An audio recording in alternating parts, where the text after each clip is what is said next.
দেখতে পাচ্ছেন সিন্ধুক, এই সিন্ধুকে কোটি টাকা সম্পদ ছিল। কারেন্ট ছিল না, রানিং লাগবে ঠান্ডা ঘর। কিভাবে ঠান্ডা হবে? নাম হচ্ছে বিদ্যাময়ী, ওনার স্কুল আছে বিদ্যাময়ী স্কুল। আচ্ছা, মানে বিদ্যুৎ সুরঙ্গ পথ আছে ওয়াল টু ওয়াল। তখন তো ড্রাই ওয়াশরুম ছিল না, কারেন্ট ছিল না, কিভাবে হবে? কাঠের পাটাতন, কাঠের পাটাতন ছিল।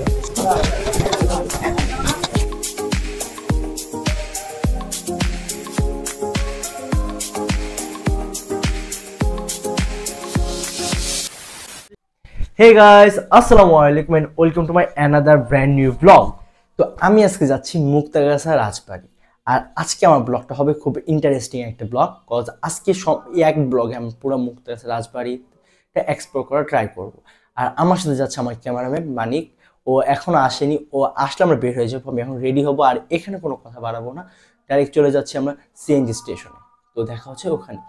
তো আমরা এখন আছি টাউন হল মোড়ে, আর টাউন হল মোড়ের থেকে মুক্তাগাছা, মধুপুর, টাঙ্গাইল যে রোডের গাড়িগুলো ছাড়ে, ওখানে ওই জায়গাগুলোর গাড়ি এই টাউন হল মোড়ে থেকে ছাড়ে। আর এখান থেকে আপনি পেয়ে যাবেন পালকি গাড়ি, দেন সিএনজি, বাস, সবগুলো এখান থেকে পেয়ে যাবেন। আর আমাদের এখন গন্তব্যস্থলে যাব পালকি গাড়ি দিয়েই। মুক্তাগাছা আমাদের যে ডেস্টিনেশন আছে, ডেস্টিনেশনে যাব পালকি গাড়ি দিয়েই। তো যাওয়া যাক।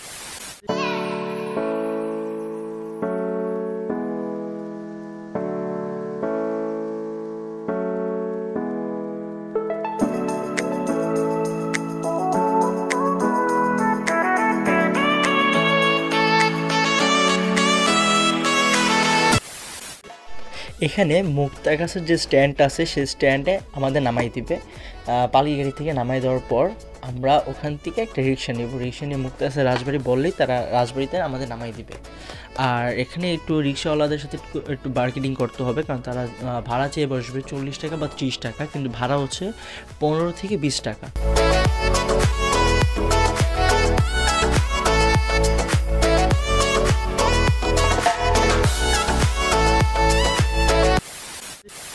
আমাদের এই মুক্তাগাছা রাজবাড়ির সম্পর্কে যা বলবে সব আমাদের আঙ্কেল। চলো। আপনারা যে জমিদার বাড়ি দেখতে আসছেন, প্রথম জমিদার হচ্ছে শ্রীকৃষ্ণ আচার্য চৌধুরী। 1727 সালে আলিবউদ্দিন খান একটা জায়গাটা বন্দোবস্ত নেন। আর এই বাড়ির মেন গেট কিন্তু এটা না, মেন গেটটা আরো সামনে, মোন্না দোকানের সামনে। তৎকালীন ওই রাস্তা দিয়ে গেলে খালি পায়ে যাওয়া লাগতো, ভেতরে আসা নিষিদ্ধ ছিল। এটা ছিল তৎকালীন কোর্ট কাছারি এটা, জি। আর এটা ছিল লাইব্রেরি। এই লাইব্রেরিতে ছিল 500 বই, এর একটা বইয়ের দাম 100 থেকে 150 টাকা। উনি ভিতরে কোটি টাকা সম্পদ রেখে গেছেন, কিন্তু যাওয়ার সময় জ্ঞানের ভান্ডার বইগুলো নিয়ে গেছেন। আমরা এখন ভিতরে দিকে যাব। হ্যাঁ, দুইটা মন্দির। এটা হচ্ছে দুর্গা মন্দির, ওনার ফ্যামিলি মেম্বার দুর্গা পূজা করতেন। আর এটা হচ্ছে শ্রী শ্রী রাজেশ্বরী মন্দির। দুর্গার অপোজিট হচ্ছে রাজেশ্বরী। দুর্গার দরজা ছিল দুর্গা, ওটা হলো রাজেশ্বরী। আচ্ছা, দুর্গা পূজা ওনার ফ্যামিলি মেম্বার করতেন, আর রাজেশ্বরী পূজাটা মহারাজা মহারানী রানী করতেন। এর প্রতিমা বা বিগ্রহটা ছিল 1.5 মণ স্বর্ণের, 1.5 ফুট। শুধু মহারাজা মহারানী পূজা করতেন। আচ্ছা, আর এটা হচ্ছে নাট্যশালা, রিভলভিং স্টেজ।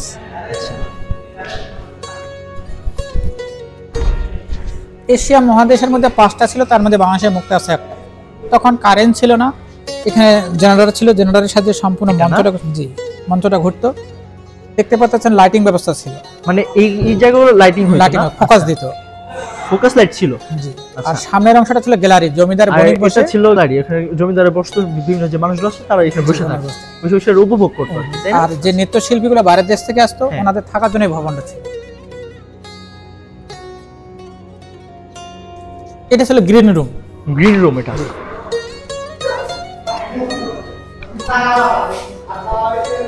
এটা হলো গ্রিন রুম। এখানে সাজগোজ করার পরে এখান থেকে অলংকার নিত।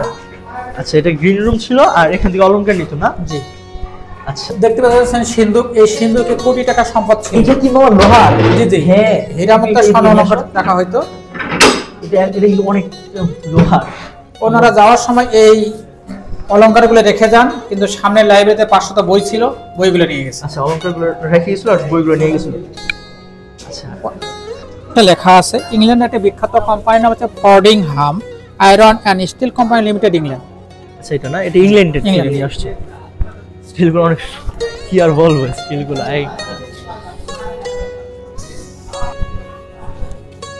এটা ছিল আপনার হাওয়াখানা বা রানী মহল। তখন কারেন্ট ছিল না, রানিং লাগবে ঠান্ডা ঘর। কিভাবে ঠান্ডা হবে?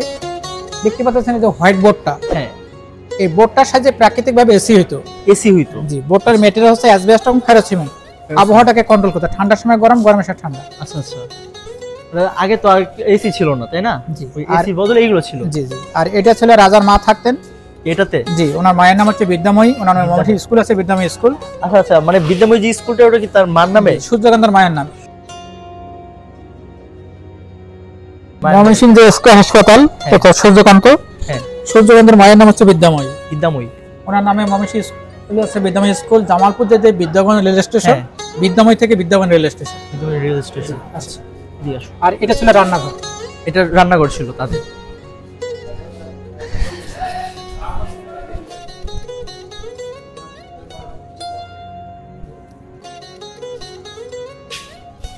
এই যে স্টিল একটা লোহার আলমারি, লোহার আলমারি 10 মণ ওজন এবং 200 বছর পুরাতন। 200 বছর পুরাতন। আদার্স ফ্যামিলি মেম্বার এখানে থাকতেন, ওনাদের ব্যবহারনীয় লোহার আলমারিটা। লোহার এটা? জি জি। আমি প্রথমে বলছিলাম আপনাদেরকে 1727 সালের কথা। হ্যাঁ, 1727 সালে আমরা যা দেখলাম 1727 সালের একটাও দেখিনি। আচ্ছা, আমরা 1727 সালে শুধু এই ওয়ালটুকুই আছে এখানে। আচ্ছা, এই ওয়ালটা না? জি, 1727 সালে ফাউন্ডেশন। 27 কিভাবে বুঝবেন? ইটের থিকনেস দেখেন, ছোট টেরাকোটা ইট বলে, ছোট ছোট ইট, ঠিক আছে? এই যে ইটগুলো হচ্ছে ছোট ছোট ইট, টেরাকোটা ইট। আর এই ইটটা দেখেন অনেক মোটা। হ্যাঁ, 1895-তে ময়মনসিংহে একটা বড় ধরনের ভূমিকম্প হয়, যে ভূমিকম্পতে ব্রহ্মপুত্রের গতিপথ চেঞ্জ হয়ে যায়, তখন এই বিল্ডিং, সামনে একটা সুড়ঙ্গ পথ, সব ধ্বংস হয়ে যায়। কালের সাক্ষী হিসেবে ওয়ালটুকু আছে। আচ্ছা, এই ওয়ালটুকু না? আচ্ছা, একটা সুড়ঙ্গ পথ আছে, ওয়াল টু ওয়াল। 1727 সালে সুড়ঙ্গ পথ তৈরি করেন। এটা কি সুড়ঙ্গ? জি জি, 6টা সিঁড়ি ছিল, নামার পরে ঘোড়া চড়ে যাওয়া যাইতো। পাশে একটা নদী আছে আইমন নদী, এই আইমন নদীর সাথে কানেক্টেড ছিল এই সুড়ঙ্গ পথটা। জি, 1895 কথা বললাম যে 1895, তখন ভূমিকম্পতে এই ভূমিকম্পতে এই সুড়ঙ্গ পথটা ধ্বংস হয়ে যায়। কালের সাক্ষী হিসেবে সিঁড়িগুলো আছে। আচ্ছা, এই যে সিঁড়িগুলো। জি জি। আচ্ছা, জি, আর এটা হচ্ছে আপনার তৎকালীন ওয়াশরুম। 1895 পরে তখন রেওয়াজ ছিল ওয়াশরুম গুলো বাইরে হবে, এই জন্য ওয়াশরুম, সামনে পুকুর। ওয়াশরুমে গেলে পুকুরে গোসল করতে হবে। আচ্ছা, বা গোসল করতে হবে, মানে এটা হচ্ছে ওয়াশরুম। ওয়াশরুম।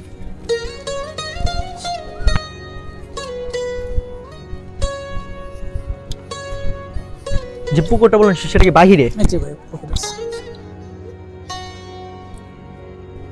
এই যে এখানে একটা পুকুর আছে, 4 ঘাটের পুকুর এটা। জি জি, এই পুকুরে গোসল করে কাপড় চেঞ্জ করতে, চেঞ্জিং রুম। এই যে মানে এটা কি রুম? Changing room. আচ্ছা, এখানে এসে কাপড় চেঞ্জ করতে। তখন ড্রাই ওয়াশরুম ছিল না, কারেন্ট ছিল না, কিভাবে হবে? কাঠের পাটাতন ছিল। শাড়ি পরার সময় আঁচলটা গুছাইতে গেলে ফ্লোর থেকে ভিজে যাবে, এই জন্য কাঠের পাটাতন, শাড়িটাতে যাতে পানি না ভরে বা জল না ভরে, এই জন্য কাঠের পাটাতন।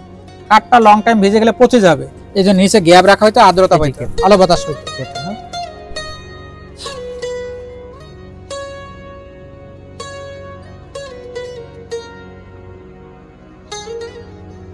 নাম আদি নাম ছিল বিনোদ বাড়ি, তারপর হচ্ছে আটানি জমিদার বাড়ি, শেষে আসলো মুক্তাগাছা জমিদার বাড়ি।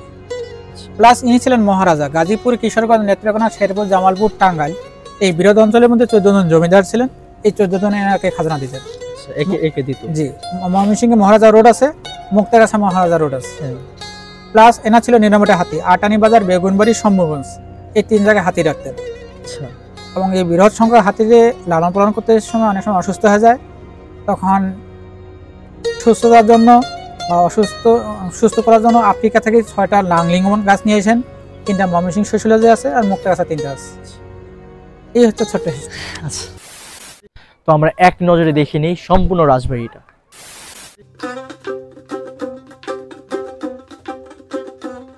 হাসুন রাজা কয় আমি কিছু নয় রে, আমি কিছু নয়।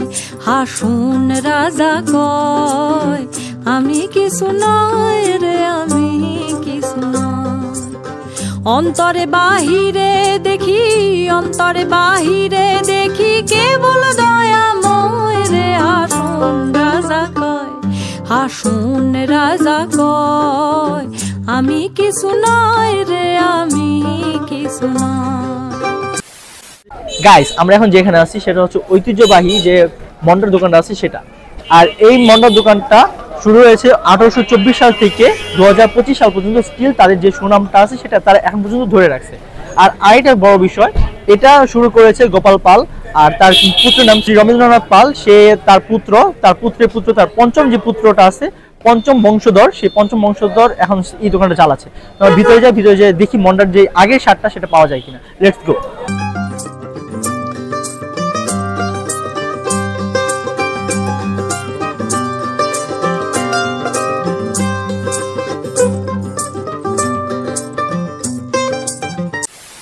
গাইস, আমি বলেছিলাম যে মন্ডার যে রিভিউটা আছে সেটা দিব।